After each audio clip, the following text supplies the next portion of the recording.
Good morning everyone. आज मैं Bangalore Sahodaya school complex association pre board exam का पार्ट 3 लेकर आई हूँ, जिसमें हम लोग सेक्शन सी को डिस्कस करेंगे, जो कि 3 मार्क्स के लिए है। क्वेश्चन है क्या कि prove that root 5 is an irrational number. तो हमें रूट 5 को एक इरेशनल नंबर प्रूव करना है। तो सबसे पहले इसके लिए हम देखेंगे क्या कि हम लोग जैसे कि कॉन्ट्राडिक्शन मेथड से प्रूव करेंगे कि अगर प्रूव करना है रूट 5 एक इरेशनल नंबर है तो हम मानेंगे कि let root 5 be a rational number. ठीक है, हम लोग कॉन्ट्राडिक्शन मेथड से प्रूव करेंगे। So root 5 is equal to p by q, क्योंकि कोई भी रैशनल नंबर है उसको पी बाई क्यू के फॉर्म में हम लिख सकते हैं ना।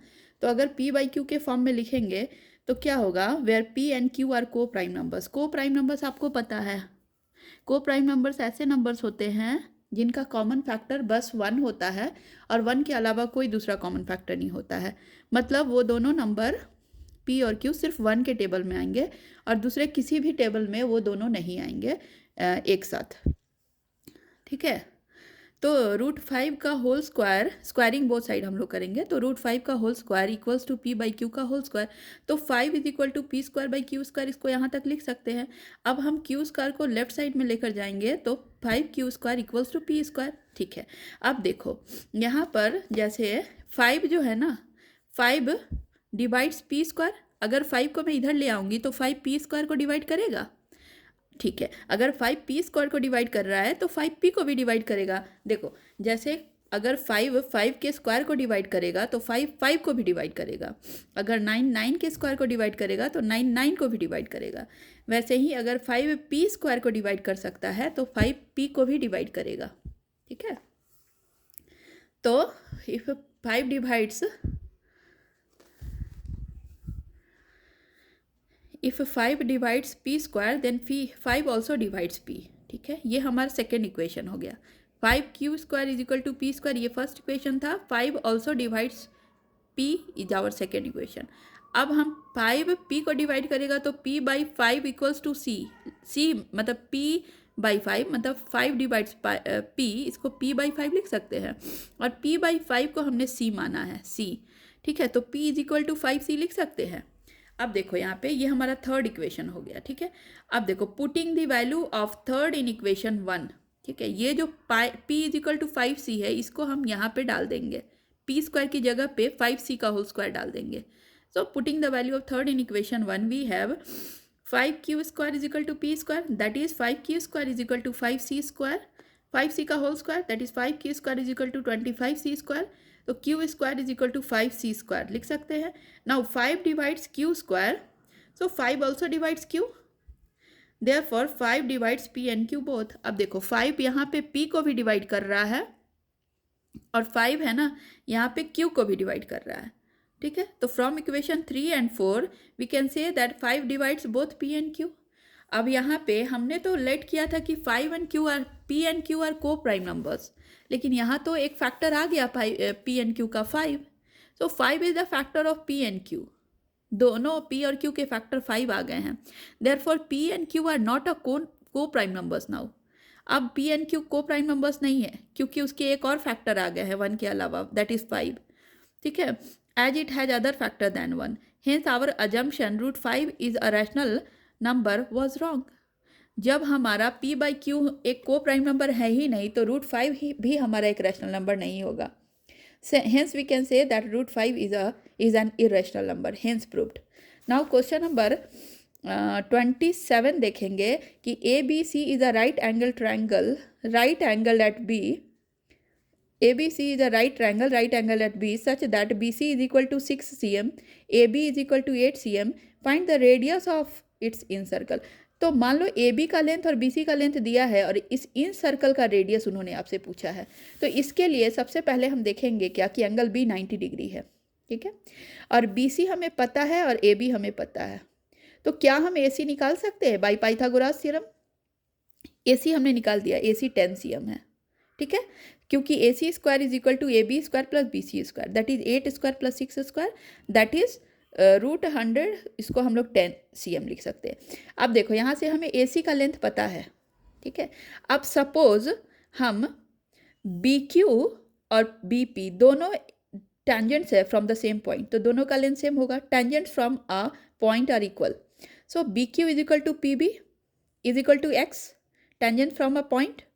सो बी क्यू को हम लोग अगर एक्स लेट कर सकते हैं तो बी क्यू सी को क्या हम 6 माइनस एक्स नहीं बोलेंगे. Q C total length B C का 6 है और बी क्यू एक्स है, तो क्यू सी 6 माइनस एक्स हो जाएगा. अगर क्यू सी 6 माइनस एक्स होगा तो आर सी भी 6 माइनस एक्स होगा, क्योंकि Q C and R C are tangent from a common point C. ठीक है, अब हमने क्यू सी का लेंथ पता कर लिया. ठीक है, और यहाँ देखो पी बी अगर हमारा एक्स है तो ए पी को हम 8 माइनस एक्स बोल सकते हैं, क्योंकि ए बी हमारा 8 सी एम है. अगर ये हमारे 8 माइनस एक्स है ए पी, तो ए आर भी 8 माइनस एक्स हो जाएगा. तो क्या हम ए आर को 8 माइनस एक्स और सी आर को 6 माइनस एक्स लिख सकते हैं. ठीक है, अगर ये एक्स 8 माइनस एक्स है और ये 6 माइनस एक्स है, तो दोनों के लेंथ को ऐड कर देंगे, तो क्या हम 8 minus 6 plus 6 minus x 8 10 c m लिख सकते हैं. पाइथागोरस थ्योरम से हमने ए सी का लेंथ निकाला था. ठीक है, तो यहाँ से हमें एक्स का वैल्यू मिलेगा. देखो यहाँ से 8 minus x 8 minus x plus 6 minus x दोनों को ऐड करेंगे ना, तो एक्स का लेंथ हमें मिल जाएगा. ठीक है, तो एक्स हमें मिला है, एक्स हमें मिलेगा 4 सी एम. ठीक है, 8 minus x plus 6 minus x equal to 10, तो हमें x is equal to 4 c m मिलेगा. ठीक है,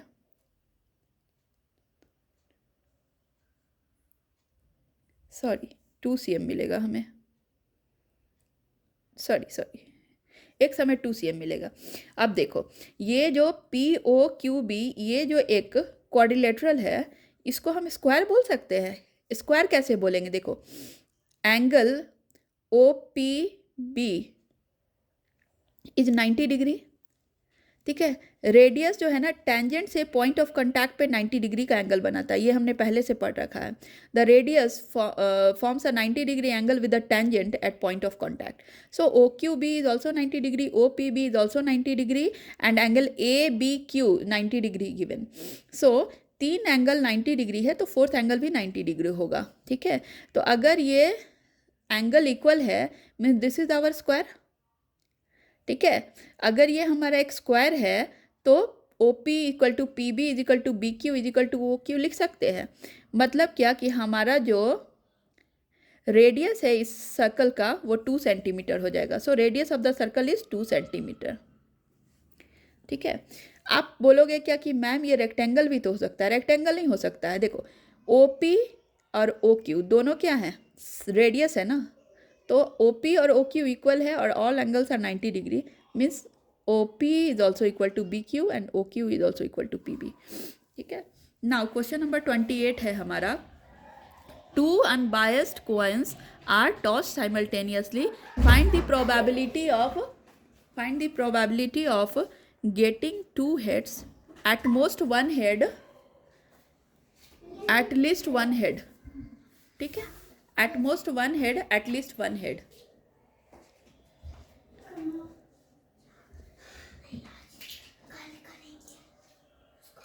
At most 1 head, at least 1 head. ठीक है, तो यहाँ पर देखो 2 कॉइन्स हैं, तो उसके क्या क्या प्रोबेबिलिटी आ सकते हैं. Head head, head tail, tail head, tail tail, 4 condition है उसका. टोटल नंबर ऑफ आउटकम्स हमारा 4 होगा. या तो हेड हेड आ सकता है, या तो हेड टेल आ सकता है, या तो टेल हेड आ सकता है, या फिर टेल टेल आ सकता है. ठीक है, तो यहाँ पे उन्होंने पूछा है 2 हेड्स आने का क्या प्रोबेबिलिटी है. ठीक है, तो देखो 2 हेड बस एक ही बार आएगा. ठीक है, तो number of favorable outcomes is only 1.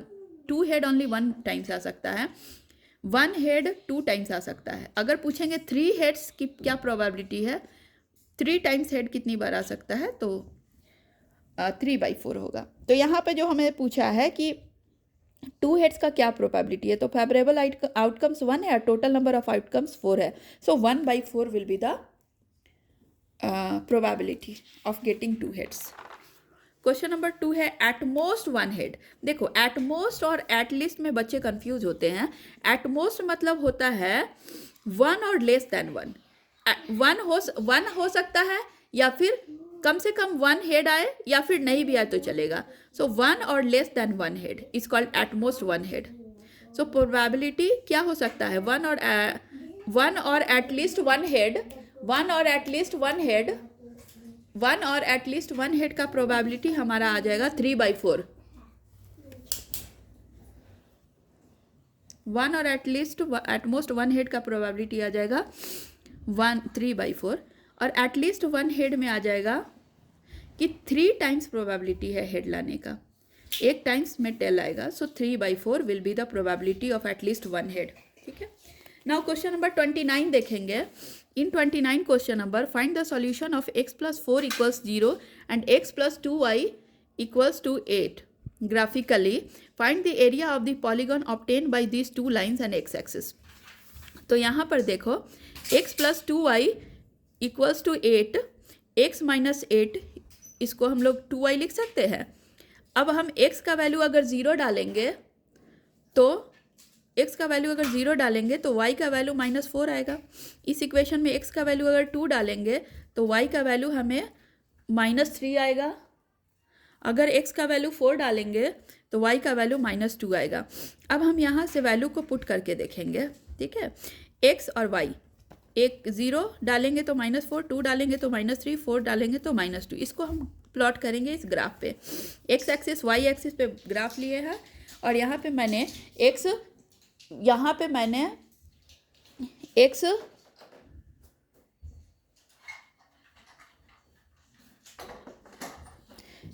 x को 0 लिया है, y को -4. यहाँ पे एक आएगा पॉइंट, फिर 2, 3, ये पॉइंट हमारा यहाँ पे आएगा 2, -3. 2 हमारा x एक्सिस और -3 हमारा y एक्सिस होगा.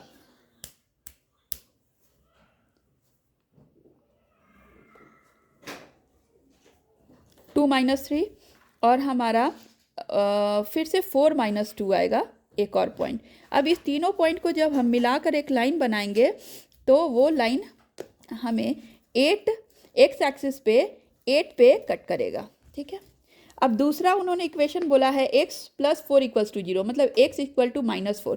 तो x = -4 के लिए हम x एक्सिस पे एक ग्राफ लेंगे. ठीक है.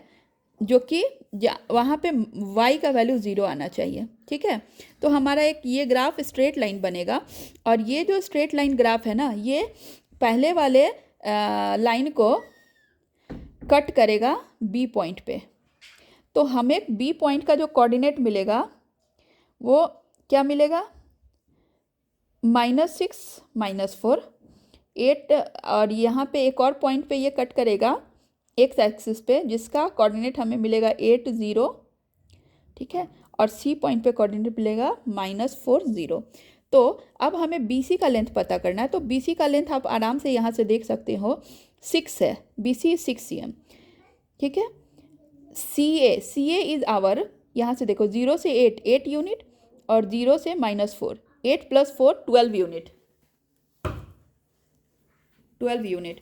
तो जब आप AC का पूरा लेंथ देखोगे तो आपको 12 यूनिट, BC का लेंथ है ना 6 यूनिट मिलेगा. तो इन्होंने पूछा है कि the required polygon is a triangle obtain by the line x = -4 and x + 2y = 8. So area of triangle ABC. अब इस ट्रायंगल का ABC का उन्होंने एरिया पूछा है. तो area of triangle ABC = ½ × base × height, that is ½ × 6 × 12, दैट इज 36 यूनिट. नाउ हम लोग इसका B पार्ट 29 क्वेश्चन का सेकेंड पार्ट देखेंगे, और में है जो check if the pair of equation x + 3 = x + y = 3 and 3x - 2y = 4 is consistent. If yes, find solution of it graphically. तो देखो, सबसे पहले x + y = 3 और 3x - 2y = 4. अब हम x का वैल्यू अगर 0 डालेंगे इस इक्वेशन में तो y 3 मिलेगा. अगर y 0 डालेंगे तो x 3 मिलेगा. इस इक्वेशन में अगर x 0 डालेंगे तो y -2, अगर x 2 है तो y 1 मिलेगा. तो यहाँ पे 2 कोऑर्डिनेट मिले हमें, 0, 3 फर्स्ट कंडीशन में, और सेकेंड में 3, 0, 0, 3, 3, 0. इसमें हमें मिला 0 - 2 और फिर 2 और 1. ठीक है. अब देखो यहाँ पर फॉर कॉन्सिस्टेंट के लिए हमें क्या चाहिए, a1/a2 is not equal to b1/b2। तो यहाँ से आप देख सकते हो कि a1/a2 जैसे is 1/3 is not equal to 1/-2। तो ये हमारा कॉन्सिस्टेंट होगा, ठीक है। इसको जब हम ग्राफ पे प्लॉट करेंगे ना तो हमें कुछ ऐसा ग्राफ मिलेगा। 3x - 2y का ये लाइन है ग्राफ, देखो 0 - 2, ठीक है, और 2 1, तो ये एक स्ट्रेट लाइन ग्राफ मिला। फिर सेकेंड x + y = 3 का यहाँ पे ग्राफ मिलेगा, देखो 0 3 और 3 0। अब ये दोनों आपस में एक दूसरे को क्रॉस कर रहे हैं 2 और 1 पे। कोऑर्डिनेट जो है ना, जिस पॉइंट पे ये दोनों आपस में इंटरसेक्ट कर रहे हैं, उस पॉइंट का कोऑर्डिनेट 2 1 है। दस the solution of the pair of equation x + y = 3 and 3x - 2y = 4 is 2 1, ठीक है। इसका सॉल्यूशन 2 1 होगा क्योंकि ये एक दूसरे को 2 और 1 पॉइंट पे कोऑर्डिनेट 2 1 पे इंटरसेक्ट कर रहा है। नाउ क्वेश्चन नंबर 30 देखेंगे। इन्होंने पूछा है कि prove that 1/sec a - 1 + 1/sec a + 1 = 2 cosec a cot a, ठीक है। तो देखो इसके लिए 1/sec a - 1 + 1/sec a + 1, तो इन दोनों का जब एलसीएम लेंगे तो एलसीएम क्या आ जाएगा, sec स्क्वायर a - 1 स्क्वायर, तो sec स्क्वायर a - 1 स्क्वायर। और फिर इसका जब आप एलसीएम लोगे तो यहाँ पर क्या मिलेगा हमें, यहाँ पे ऊपर में हमें sec a + 1 + sec a - 1 मिलेगा और एलसीएम दोनों का sec स्क्वायर a - 1 मिलेगा। अब देखो माइनस प्लस कट हो जाएगा और 2 sec a ऊपर में बचेगा और नीचे में sec स्क्वायर a - 1, ठीक है। अब 2 sec a, sec square minus a हमें पता है tan स्क्वायर a होता है। अब हम इसको सेपरेट कर सकते हैं, 1/2/sec a 2 × sec a/tan a × 1/tan a, इसको लिख सकते हैं सेपरेट करके, ठीक है। अब देखो sec a/tan a cosec a होता है, डायरेक्टली मैं बता रही हूँ पर यहाँ पर आप देख भी सकते हो। sec a = 1/cos a / tan a = sin a/cos a, ठीक है। अब देखो sec a/tan a पूछा उन्होंने, तो sec a की जगह पे मैं 1/cos a लिख सकती हूँ और tan a की जगह पे sin a/cos a लिख सकती हूँ। अब 1/cos a × cos a/sin a that is 1/sin a हो सकता है, इसकी जगह पे मैं cosec a लिख सकती हूँ। तो मैंने डायरेक्टली यहाँ पे लिखा है 2 cosec a = cot a, 2 cosec a और 1/tan a की जगह पे cot a, तो हमारा ये RHS हो गया। दिस इज आवर RHS और वो हमारा LHS था, LHS था हमारा ये और RHS हमारा ये, ठीक है। तो क्वेश्चन नंबर और नेक्स्ट क्वेश्चन देखेंगे। Prove that sin 6a + cos 6a = 1 - 3 sin square a cos square a। तो देखो sin 6a + cos 6a, LHS हम लिखेंगे, इसको हम sin स्क्वायर a का होल क्यूब लिख सकते हैं प्लस cos स्क्वायर a का होल क्यूब। जब दोनों को करेंगे तो हमें क्या मिलेगा, sin square a + cos square a का whole cube -3 sin square a cos square a।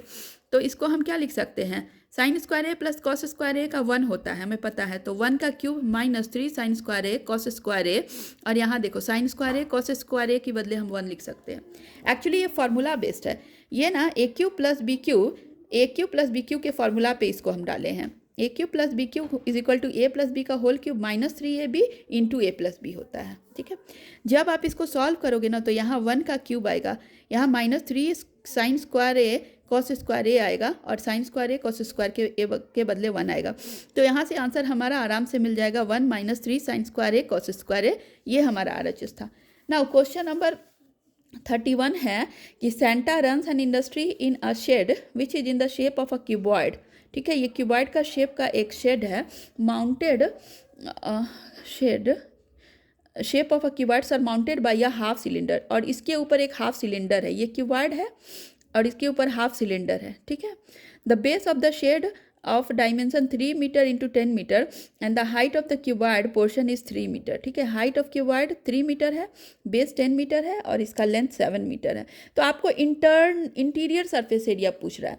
तो देखो इंटीरियर सरफेस एरिया आपसे पूछे या कुछ भी पूछे, इस सरफेस एरिया भी अगर पूछे तो आपको उसका मतलब होता है टोटल सरफेस एरिया।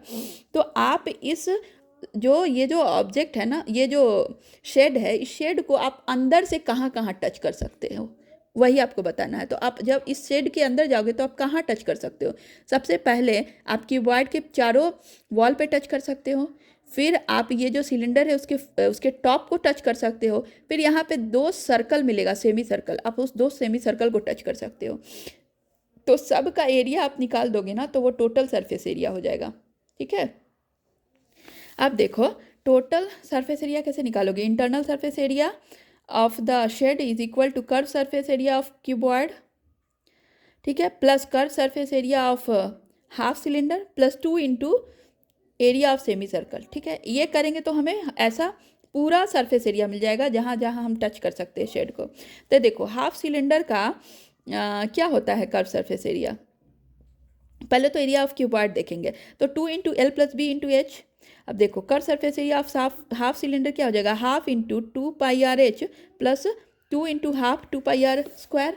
जब आप इसको सॉल्व करोगे ना तो आपको आंसर मिलेगा 2 इंटू 10 प्लस 7 इंटू 3। 10 प्लस 7 क्या है, 10 हमारा लेंथ है और ब्रेथ हमारा 7 है, तो 2 इंटू 7 प्लस 10 प्लस 3 इंटू 3 हमारा हाइट है, plus half into 2 pi r, ठीक है, और हेच हाइट हमारा।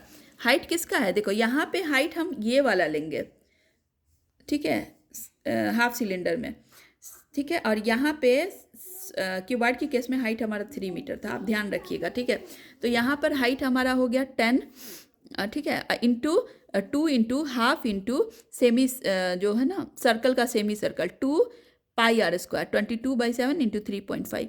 जब आप इसको पूरी तरह से सॉल्व करोगे तो आपको आंसर मिलेगा 250.5 मीटर स्क्वायर। यही हमारा आंसर होगा। इन्होंने जो पूछा था ना कि find the interior surface area, आपको इंटीरियर सरफेस एरिया बताना है एंड एक्सक्लूडिंग द फ्लोर, मतलब फ्लोर को एक्सक्लूड नहीं करना है। ठीक है, फ्लोर को इंक्लूड नहीं करना है, सॉरी, एक्सक्लूड करना है। तो हमारा आंसर आपको मिल जाएगा 250.5 मीटर स्क्वायर। ठीक है, थैंक यू सो मच, आप हमारे चैनल पे बने रहिए और मैं नेक्स्ट वीडियो में सेक्शन डी को लेकर आऊँगी। ठीक है, हमारे चैनल को लाइक सब्सक्राइब और शेयर करें। Thank you.